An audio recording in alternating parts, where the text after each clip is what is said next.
Nigeria's political party system has evolved significantly since 1960, shaped by colonial legacies, regional tensions, military interventions, and transitions to civilian rule. The parties have transformed from regionally based to nationally focused, with key trends including party proliferation, ideological weakness, and growing youth influence through the use and continuous use of social media. The country's complex history has led to the dominance of political parties like the PDP and APC, and of course coming on board of the Labour Party and the ADC that just came on board. But with a recent shift towards issue-based politics, that is the expectation of the people. Can Nigeria get itself where the political parties will discuss issues rather than persons in our polity? This is the Eastern Eye. I'm Alex Ogbodo.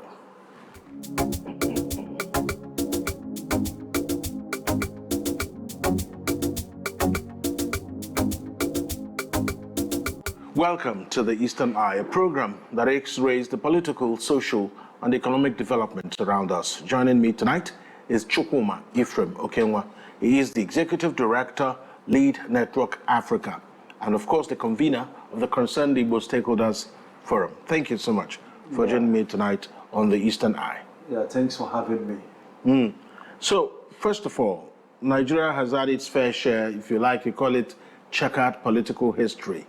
But if we are talking democracy, the only vehicle through which anyone can ascend to any elective position is through a political party. As we are starting, is it possible, do you think, that the political parties have really acquitted themselves, being that platform through which people will emerge? Have the processes been fair, credible, and democratic?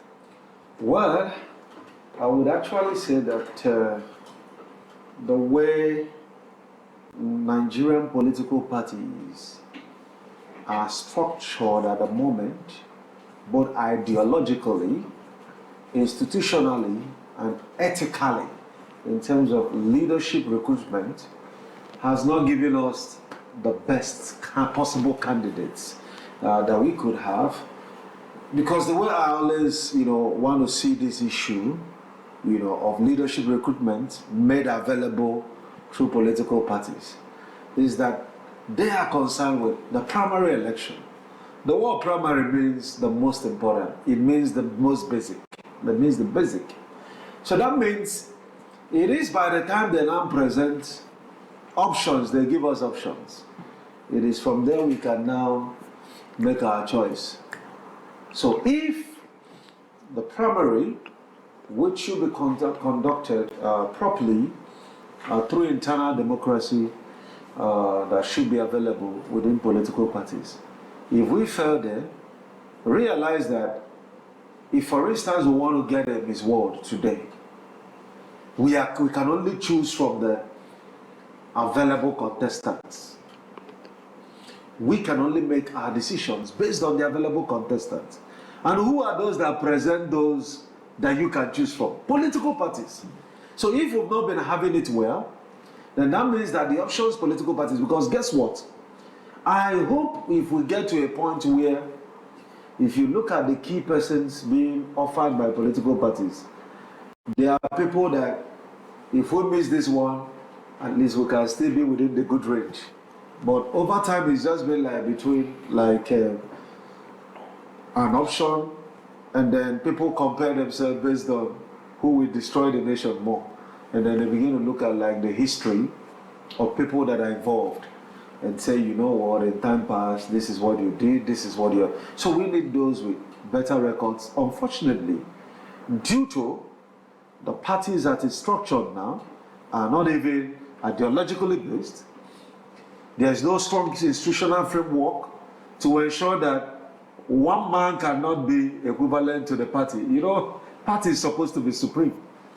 In South Africa, we saw ANC recall a table breaking, right?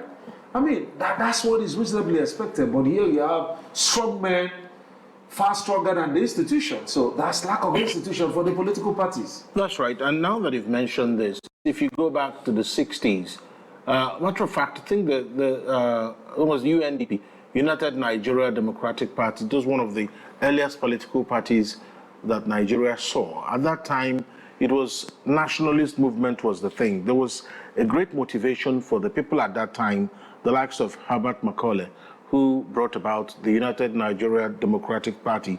And then much later, when the United Nigeria Democratic Party fizzled out, the NCNC came on board. First of all, it was National Council of Nigeria and the Cameroons, later National Council of Nigerian Citizens. But they have action group in the Western region. But at the end of the day, you saw characters who everybody is referring to the founding fathers of Nigeria, meaning that there were a lot of things attributed to them that they've done right. So what's the difference from what we have seen in the, let's say, 50s and 60s in Nigeria and right now? So basically, what I would say, three major things. First and foremost is then we have relatively more conservative society, where ethics was still like an issue. People want to look at, if I want to have good, however, considering others and factoring them in. And that largely helped to set the rule of the game. Secondly is that when you look at the way some of those parties were formed, you will discover that it was largely driven by ideology. Maybe either a movement to sustain what has been gained through the independence, or one to put out Nigeria first there, and then you have people, maybe some of the parties more like activists, aligning, and then some of the parties maybe more like academics aligning. And when you have political parties that are ideological, it proves to to be more sustainable, right?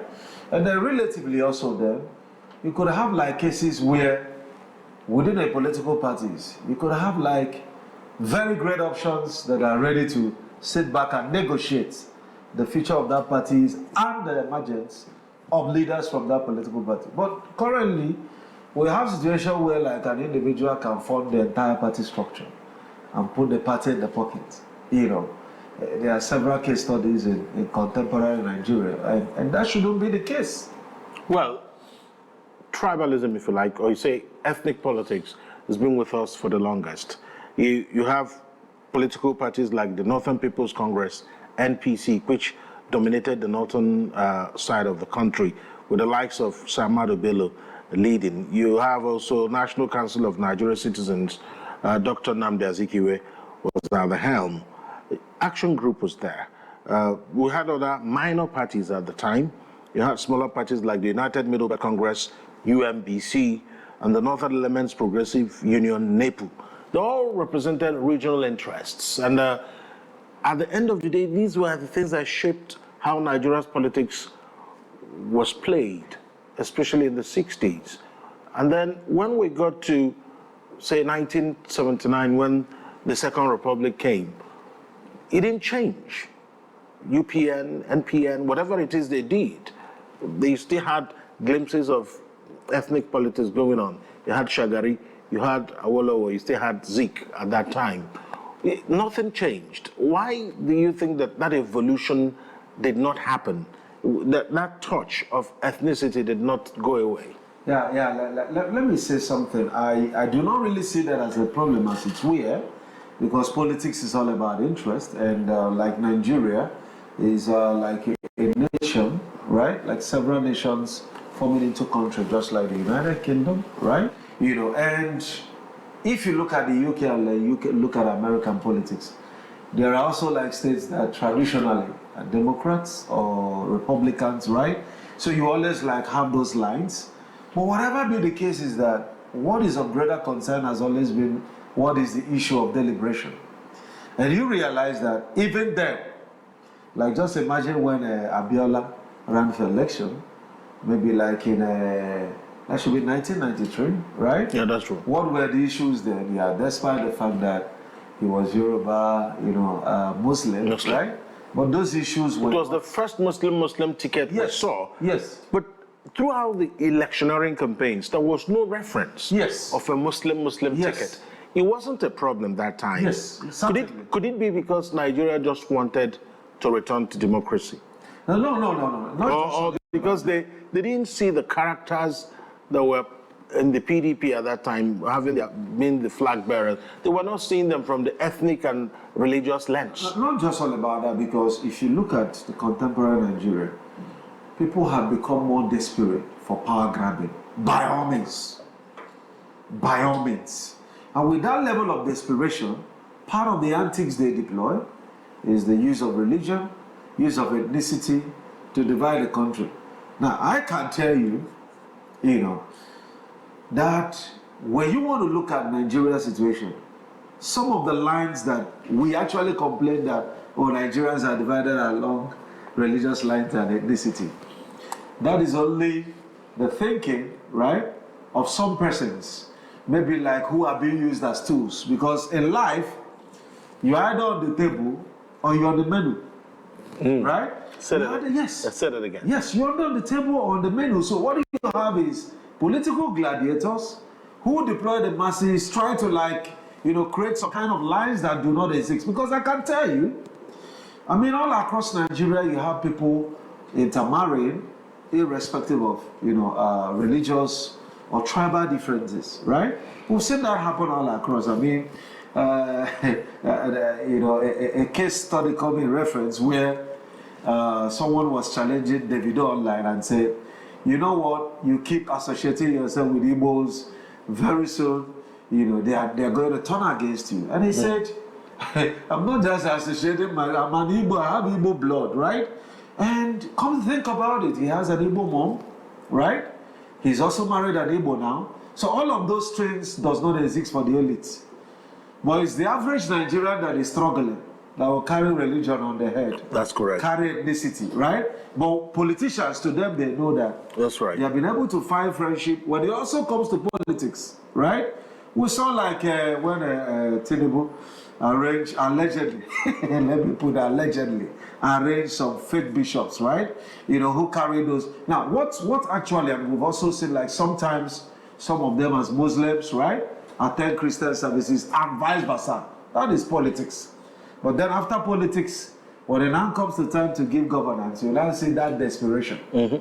I want to make Nigeria great. That's only all part of the political antics. Was, those leaders, they get in there, what is the true agenda they have in their heart, it becomes a reflection of what we see. All right, so before we get to 1979 and 1983, let's talk about what happened between when we had the military intervention in Nigeria politics. Let's just take it from 1966, when the military struck. Whatever happened in those years, you also saw the 1993 was also very key for Nigeria. But before 1993, we had 1983, when the second military intervention happened. Right. But now, between 1966 to 1979, it was the military. Because at that time, no political parties were allowed, despite the fact that the military said, they will return power. It never happens until, of course, they finally came to the point after the death of Abacha. They decided that the military will come aboard. But now let's shift to 1979. There was some kind of ground rule, because the Constitution at that time, the 1979 Constitution, introduced something that will allow political parties to have national spread. That was the first time the Constitution mentioned that political parties must have national spread. And we had political parties like the National Party of Nigeria, NPN, Shehu Shagari was front man there, Unity Party of Nigeria, UPN, led by Obafemi Awolowo, and Nigeria People's Party, NPP, led by Nnamdi Azikiwe. It drew support, of course, from the Southeast. And of course, you had the great Nigeria People's Party, GNPP, and People's Redemption Party, PRP, smaller parties with regional bases led by figures like Waziri Ibrahim and Aminu Kanu. So what has happened in this era would tell you that, okay, maybe it looks like we finally want to take things around the country. But do you think that awareness really went around the country? Yeah, like I mean, so first and foremost, let me observe that from the names you mentioned are desirable names that if people fell for the diamond, maybe you land on the gold. That's right. When you talk about the likes of Shehu Shagari or Bafemi Awolowo, Zik of Africa, right? I mean, imagine the lineup compared to like, I don't know the kind of lineup we have at the moment, whether I'll call that second 11 or third 11, because we don't seem, the parties don't seem to be putting out, right? So, but what I could say in terms of like the consciousness on the part of the citizen, it's Nigeria was just at the early phase of evolution of the political parties, and there was not much of that political consciousness, having been like a nation, you know, gained independence, and then shortly after that, we had like a 30-month war, right? And the military incursion that lasted for some time. And that consciousness has always become, but the problem is that as more persons are getting aware, it does appear that at a point, and I'm going to blame that on like some of those incursions from the military.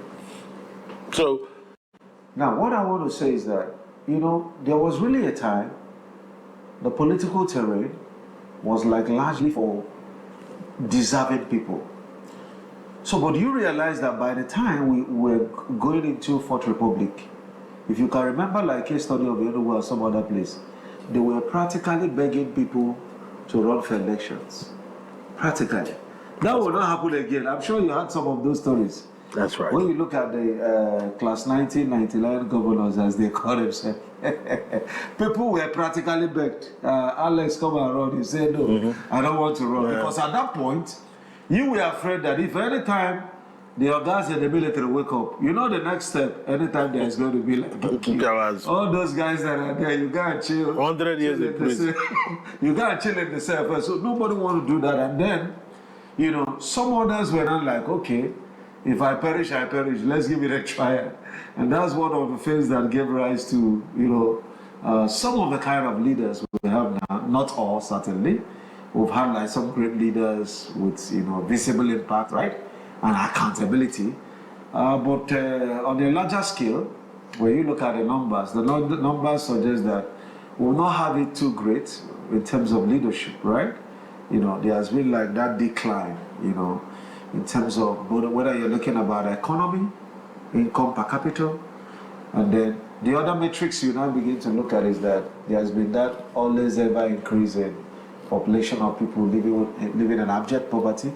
These numbers are not a good one, right? You know, people can't find job after school as against early days where maybe 4 jobs are waiting, you know, with an official kind like some of our elders and fathers told us, you know, these days, currently Nigerians will not be able to connect with that. That's right.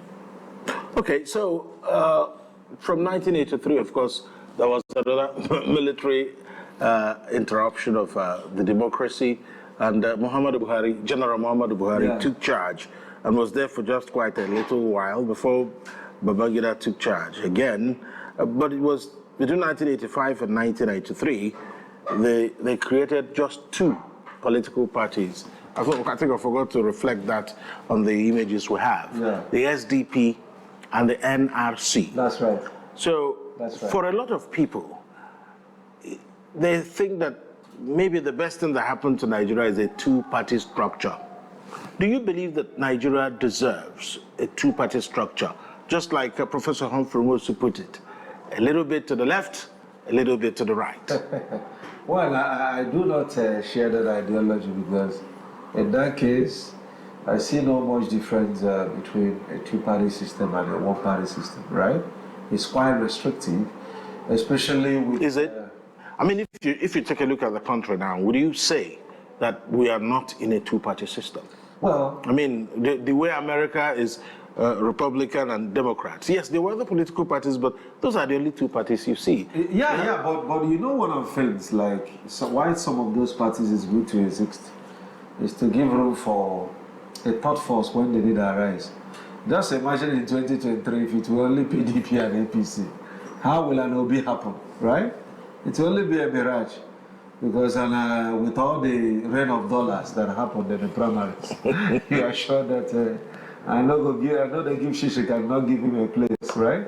In PDP as it were. So having other options would mean that, okay, if this party is infiltrated, if it's restrictive, if it's overtaken and hijacked by few forces that be, you can still find expression. Because one of the greatest debate now in Nigerian politics, like how many of the parties has not fallen under the whims and caprices of Wike and Tinubu, right? You know, supposing Obi fails to claim the ticket of ADC, and there's still like any option where he can still find expression and, you know, move his massive support into. And it's a concern because Labour Party, you know, that is principally with the ideology to foster the interest of, you know, civil servants, right, and public servants, you know, has still, you know, fallen and with a lot of things that is least expected about the party, like some kind of infightings, you know, injunctions, counter injunctions, and then, you know, wranglings and fightings that would end anytime soon. You understand? So it's really a concern. Okay, between 1993 and 1999, it was General Sani Abacha, of course, around 1998, it was General Abdulsalami Abubakar. But at that time, just before Abdulsalami Abubakar came on board, you had some political parties in place. You had the United Nigeria Congress Party, UNCP. That was the time you saw 1 million march for Abacha. So everybody aligned themselves to the United Nigeria Congress Party, UNCP, and they were appealing to the head of state at that time to accept the nomination to run for president. This is after he stayed between 1993 and 1998, and they wanted him to run. Yeah. And people were going to Abuja in droves to ask him to run. But of course, that never happened because maybe fate had other ideas and for Nigeria, had other plans for Nigeria, and Abacha did not leave to run for president. So let's just hypothetically say, had Abacha not died in 1998, let me say this in Pidgin, where are we for day?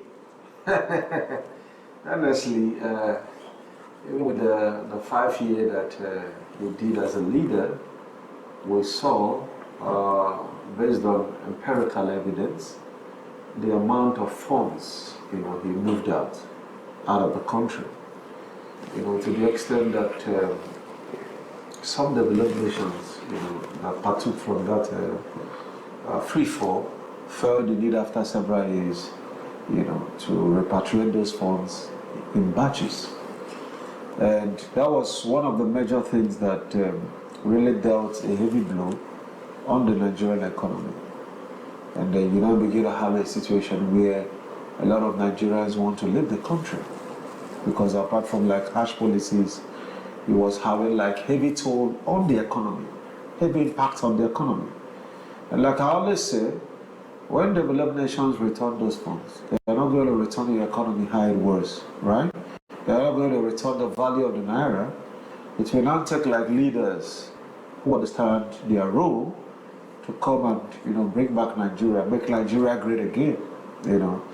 So if Abacha had continued, that would be moving more funds and dealing more blows on our economy, certainly. All right, it's time for a break here on the Eastern Eye. When we return, we will talk about what transpired between 1999 till date. Stay with us.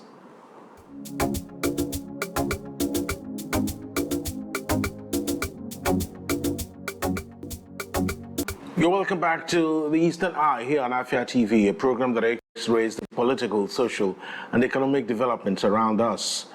I'm still here in the studio with Chukwuma Ephraim Okenwa, the Executive Director of Lead Network Africa and the convener of the Concerned Igbo Stakeholders Forum. Clearly, the Abacha era did not bring about any major political development for political parties. It was just, people were just rallying to make him happy. So there wasn't any consciousness to develop the Nigeria's political culture. And do you think that that could have been what affected what trickled over to 1999 when there was now genuine intention by the military to hand over? Because it's been said a lot of times that people who ought to have stepped forward to seek political office in 1999 refused to do so, believing that the military was not ready to come on board. Of course, eventually we have political parties like People's Democratic Party from 1998, formed by a coalition of some military figures dominated from 1999 to 2015. Of course, you know some of their names. Yeah. All Nigeria People's Party, AMPP. You have Alliance for Democracy, AD. All Progressive Congress, APC, and the other political parties that emerged much later, Labour Party, Social Democratic Party, Revived, and All Progressive Grand Alliance, APGA. They've all had limited national impact but regional influence. So when you look at the period between 1999 and now, should Nigeria be grateful for these political parties, or have they left much to be desired? There isn't anything to be grateful for, honestly, because it's really scary when you look at Nigeria political future, considering the fact that the vehicle through which this leadership recruitment happens is dysfunctional. I still insist that primary elections are far more important than the secondary, because at the secondary, you actually choose from the choosing. You don't have a choice to make.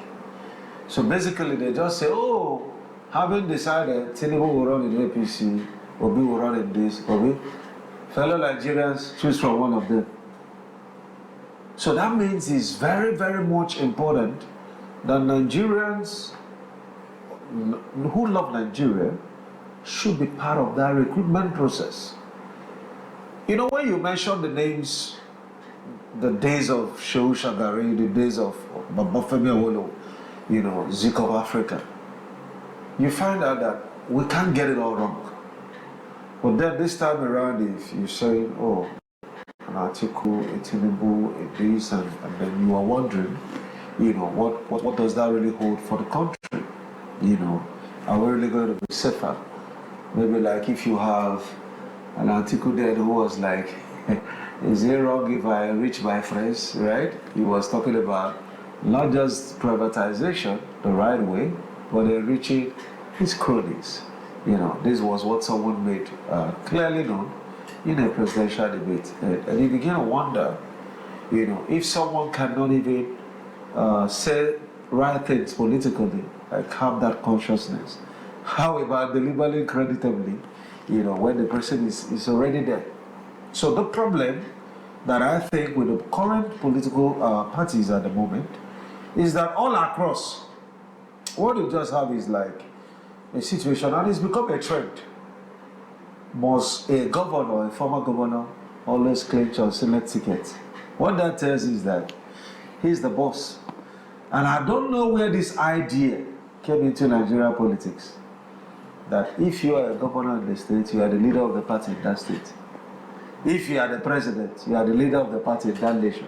It doesn't just make any sense. Party is supreme. You are president of Nigeria, not the leader of a political party. Yes, we know that political parties are the platforms through which you came to prominence, but rather than supporting every of your policies, a party should have mechanisms for self-checks, you know, for references, for reaching out to whoever is the leader and say, you know what, he seems to be drifting from the manifesto we made known to the people. But we don't see that. All we just see is like alliance to oppress Nigerians, and it's really very interesting how all of this thing happened. And where my problem has always been oftentimes is not for politicians being politicians, but for masses refusing to be masses. And what I mean by that is, they say he that wears the shoe nowhere pays him or her. Over time, sometimes when you come on social media, right, especially on X platform, so somebody comes and is defending some political leaders and say they are the best, they are this, you know, says this man took over the nation, he's been food for everybody, right? Abusing everybody that want to objectively offer criticism. And then all of a sudden you are like, oh boy, I know your problem is hunger. send me money, let me roger your account. The person will start calling you boss. Boss, you know how it be. Thank you so much. God bless you. Somebody that was just cursing the last moment. Because sometimes when you see the way the masses, the poor masses, right, react to issues, you might actually think it's because someone paid them to become social media warriors. Many of them are not getting anything. They are hoping that maybe one of their boss that they follow, they respect, that they also have party sentiment. Some of them might remember them, and they make them give them one position, and so they want to be politically correct.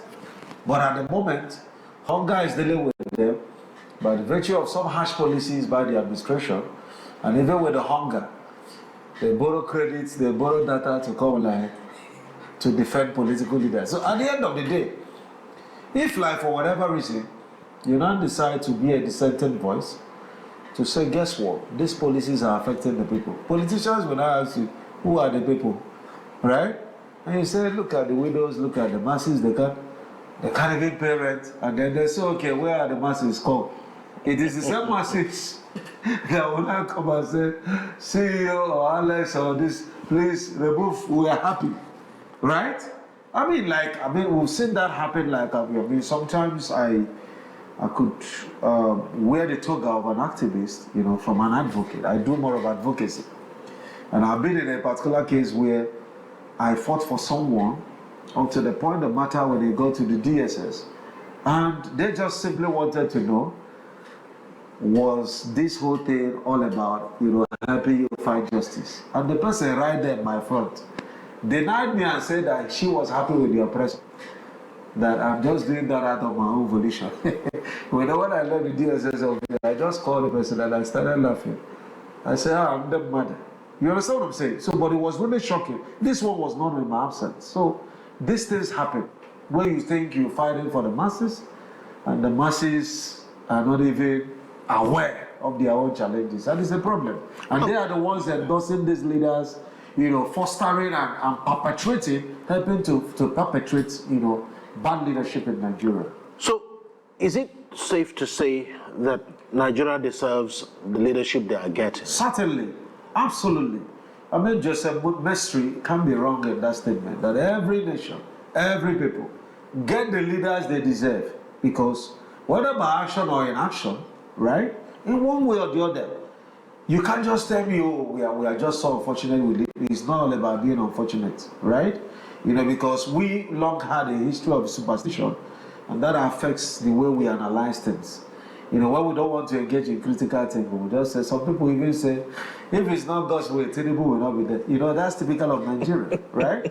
Somebody will come in a road that is so bad, terrible, like accident waiting to happen, with a very poor driver who is not vetted, carry people there and crush them there. So we say, this will go here, something is there. What is there? You didn't place anything there.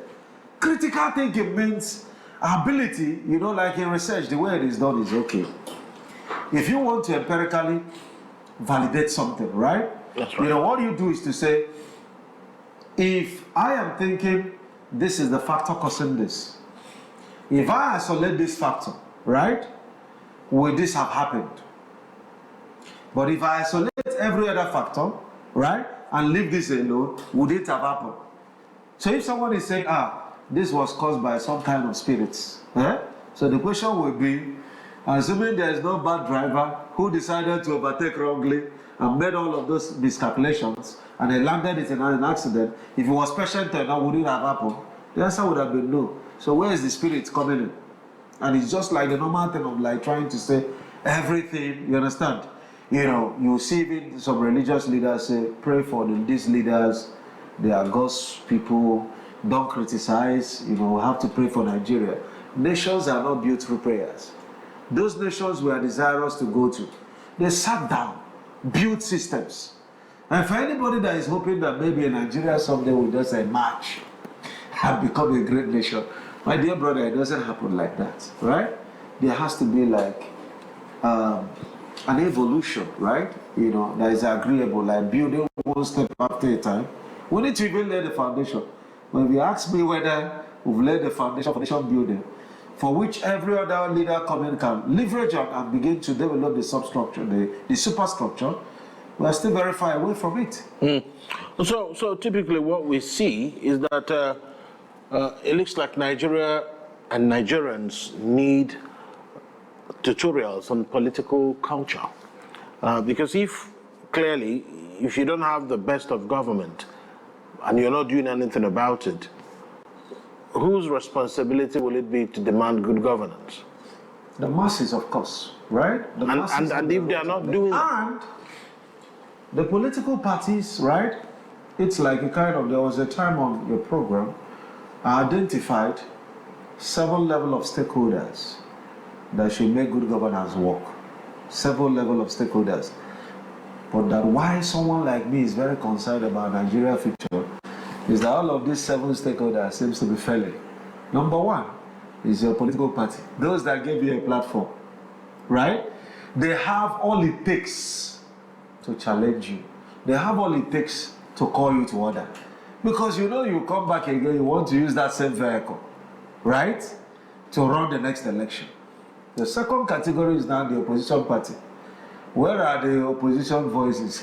Whether it's in Enugu or in Nigeria, where are they?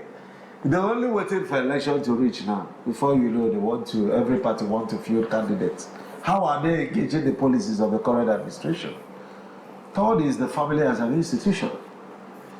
In Nigeria, what we see sadly is if you become governor or president, your family, you have office of the first son of the nation, right?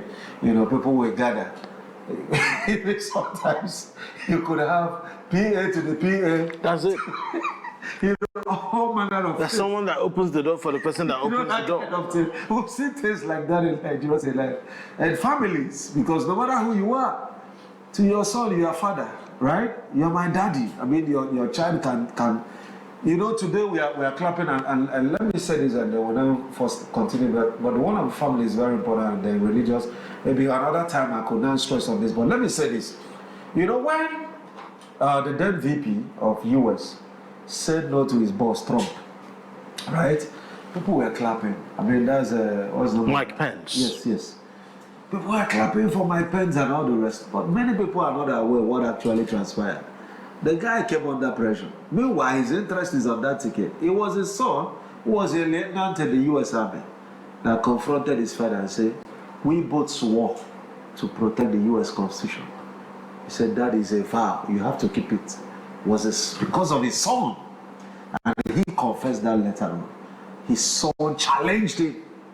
Right? We've seen that happen in Canada, where like the son of a prime minister took the father, to the cleaners.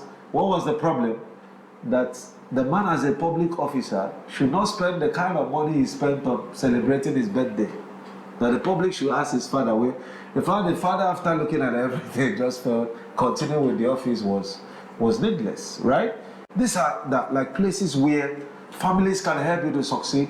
If you become governor today and your father calls you and say, oh boy, don't bring bad name to her. You understand? You will want to act well. But the kind of fathers we have nowadays, change in Alaska. Now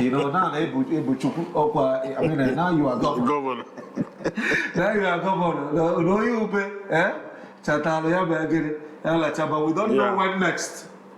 Or whether in our next world, the governor will come from our family. So there's that, and then the one that is now very sad is our religious leaders. When things get hard, people begin to quote the scriptures and the Quran, right?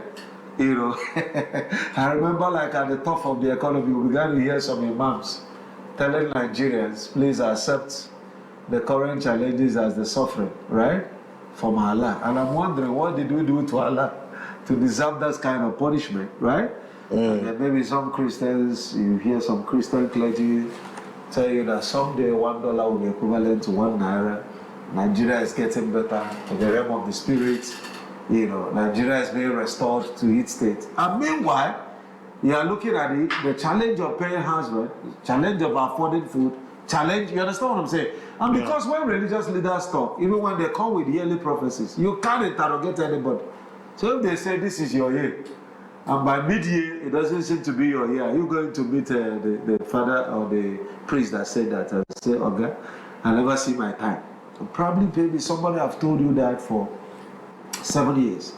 It's not as if to say I don't believe in religious leaders and the pronouncement, but I think the weight with which is done in Nigeria, even sometimes like gaslight the poor, without having in many cases speaking out for the poor. Rather, what you can have is yielding out the pulpit for the same oppressors to come and say, the Lord is good.